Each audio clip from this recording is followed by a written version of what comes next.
اهداف دشمن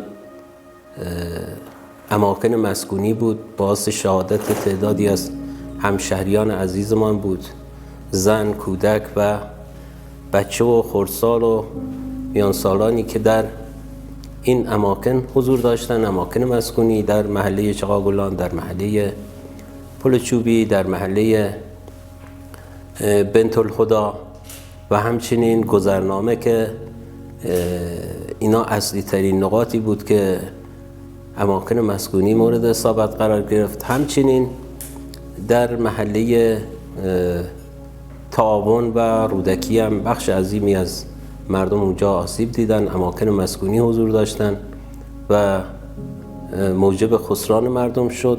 علاوه بر این تعدادی از همشهریان ما اونجا به شهادت رسیدن. با همتی که مسئولین استان تدارک دیدن، بنیاد مسکن، شهرداری و دستگاه زیرربط، ستاد بحران، اینا همه اسکان داده شدن. اماکنشان در اولین فرصت به اصطلاح اونایی که خسارت‌های جزئی دیده بودن جبران شد. هزینه‌های خصوصا بخش شیشه و شکستگی شیشه و در و پنجرهایی که به اصطلاح میگن خسارت‌های جزئی، اینا خیلی سریع جبران شد و مردم مجدد در ملکشان و محل زندگیشان سکنا گرفتن.